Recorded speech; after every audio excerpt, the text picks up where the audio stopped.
I recorded that, by the way.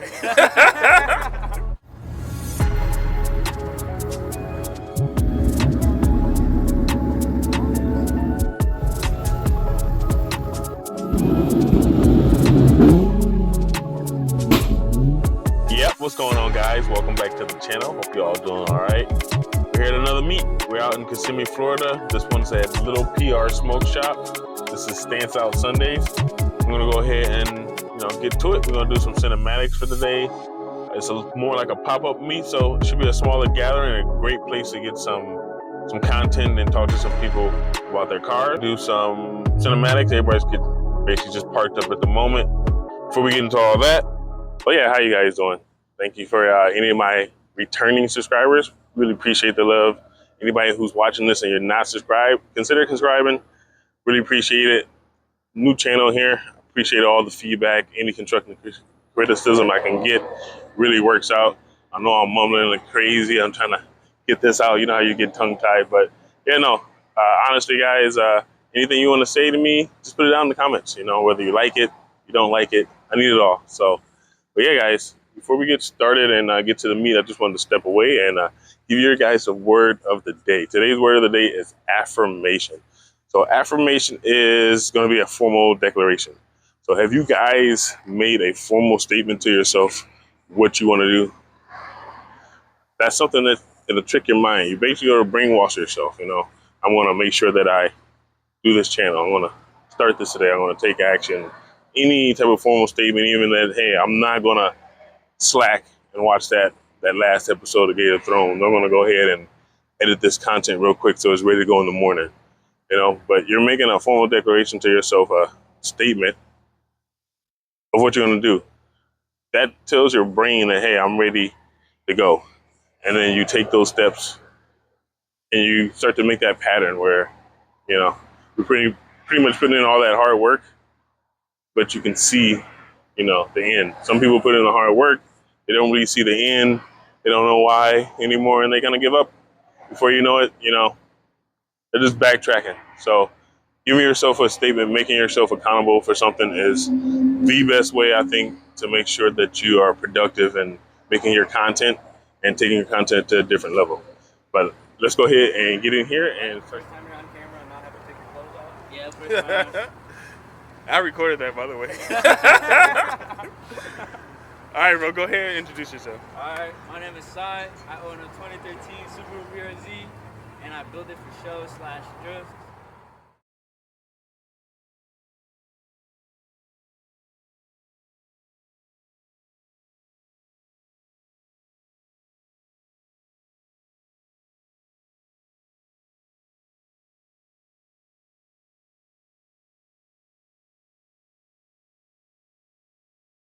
Guys, welcome back to the channel. I got Sai. We're gonna go over his car real quick. Sai, what you got going on with this car, man? On my 2013 Subaru BRZ, I only got cosmetics done and a little bit of engine tuning.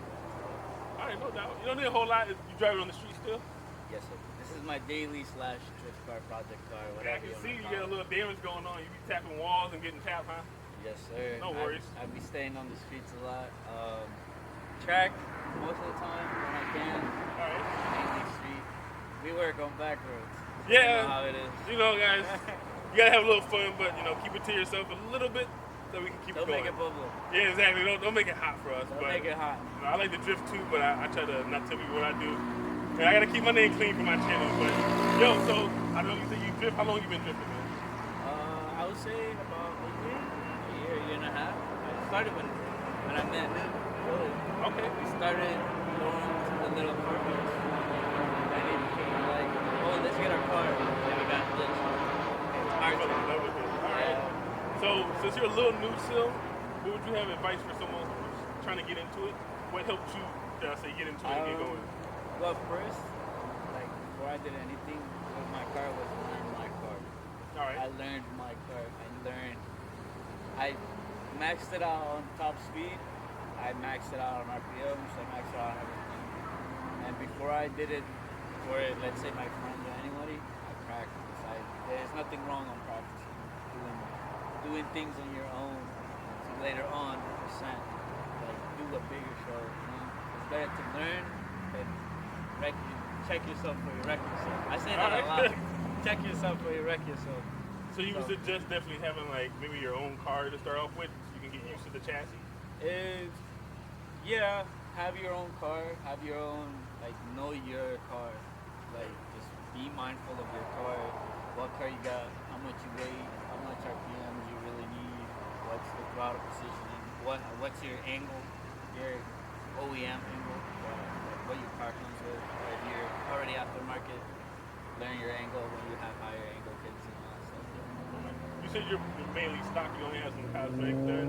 Do you feel like you could do a whole lot with the stock car without angle kits and, you know, at least I would say, people say get an exhaust and intake and tune and all that. You said you can do a decent amount with the right chassis at least? With the right, I would say yes and no, because there is some cars that are built for that, but don't perform that. You know what I'm saying? Yeah, there's a few cars out there that are known to work well, but like, you gotta... you gotta tweak them a little bit. Sometimes they build like cars like these, with a lot of torque, not with a lot of acceleration. So it's a good starter car, I would say. So what's your favorite thing about this car? What made you get this car and ultimately start drifting? Or did you get this car for drifting only? No, my first thought of this car was when I was actually 9. Okay. Yeah, when it first came out, the car, I told my grandma, I was like, I'm gonna get this car. I want this car. I'm gonna get this car. Alright. And then I moved out here to the city with, and I found this perfect color, perfect chassis, perfect everything. I'm gonna get it. I went home, got my girl, and I was like, we're going tomorrow to get this car. No questions asked. She was like, you sure? I was like, fresh. So. I'm glad you said that, because I do words of the day. Like, my word of the day today was affirmation. So if you don't know what affirmation is, it's literally just a formal declaration, kind of like a statement. So basically, you told yourself, hey, I want to have this car. Then you went and told someone else, said it out loud, I want to get this car, and here it is. Here it is. So affirmation is really good for anyone who wants to start their content. If you're not telling yourself you're going to do it, and then telling it maybe to one person or saying it out loud enough, it's almost like you're not going to ingest your own idea. So you want to basically brainwash yourself into taking care of your goals. You want to stick to your dream. Yeah. Your dream is not as far as people think it is. It really is. Most of the time, when you're almost there, and you give up and quit, this is right when you're going to have your breakthrough that you gave up before you got there. 110%. You can ask this fucker right here. He had, I need a 2010, right? A 20-something Nissan Sentra. 2012 Nissan Sentra. He was scared of performance cars. At first, we used to go to the same meets. Is that the front-wheel drive car you used to drift? Yeah. All right, he was telling me about that shit. All right. But you got to start somewhere. I mean, but he used to swing that shit. But once he got this, I told him, don't start swinging that shit until you learn your car. All right. And that's another good thing. What it was you give advice for someone who is afraid to get out and drift or build their car? What helped you overcome your fear, if you had any at all? It was start small. Start small. Where'd you start at? Like you started in the parking lot or I started in a bit. Okay. I was scared. I was scared to do anything with this car. It was like my baby, my dream car. Scared to hurt it, Yeah. But then after a little, I was like, okay, this is what I want to do with it.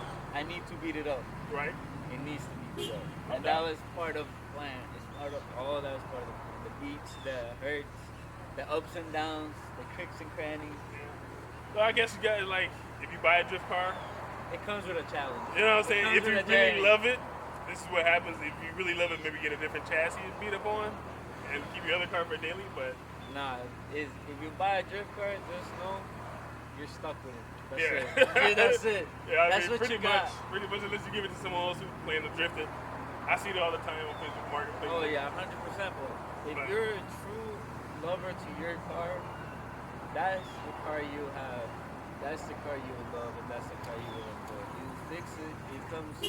Okay, let me rephrase that a little bit. It breaks. It might break, but it's gonna finish the finish line and be allowed to. Yeah. Take care of it. Keep it. Pretty much, if you keep it with your car, it'll take care of it. Just have fun with it. Take care of it. Take care. Yeah, you can beat up your car. Don't beat the shit out of your car. still take care of it. Sometimes beat the shit out of it. When it misbehaves, Yeah, but when it starts leaking oil out the exhaust, it's time to take care of it. it's time to take it out. So, I got a few more questions for you. The main question is, how fast have you ever went in a drift? I know a lot of people, they kind of like they're thinking like, oh, I did a 100-mile-per-hour e-brake drift, or, No. you know, what's the fastest you've been for your limit so far? 40 miles per hour on a I would say. Would you ever think you would take this any further, like into like, you know, competitions, even if it's a small competition like clutch kicks or something like that? Is that something you want to get into? The thing is, people get surprised. This isn't actually a manual. This is an automatic. It's automatic? Yeah. Yeah, I haven't noticed that. All right. Exactly. People don't notice that, but this is an automatic car. How do you swing an automatic? Is it harder, you think, than a manual without having the control of the clutch? Not with micro. That's with the ECU too. Okay. I have a higher torque capacity and a higher RPM capacity off the start. Okay. So when I put it in sport, it already comes with an automatic acceleration, but with the tune, it makes it accelerate a lot faster and kick in a lot faster. Okay. So then I can start with a burnout, a small burnout, but then as soon as I let go of the brake, it's gonna accelerate it faster. So you kind of heat it up a little bit, the tires, and it allows it to get loose, and then from there you can, with the tune, stay in the RPM without it changing so much. But it change for where the shifts are, or it just basically holds it out a little bit on it?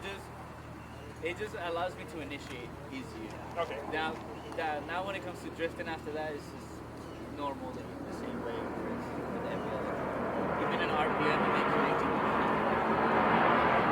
I just have to worry. The only thing I have to worry about is losing 10 higher. Okay. So you pretty much kind of got to go balls to the walls most of the time? Yeah. The auto? Yeah. I have to go balls to the wall. If not, you can lose the grip.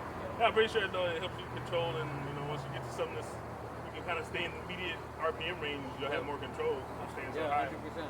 So obviously everybody who drifts crashes, you got a few, you know, Dents and scratches. Dents and scratches here. This is the bad side, right? Have you had any real bad crashes, or what's your biggest hit so far? My biggest hit was just this one, really. The side here? Yeah. How did you get that? Was it someone ran into you, or you hit a wall?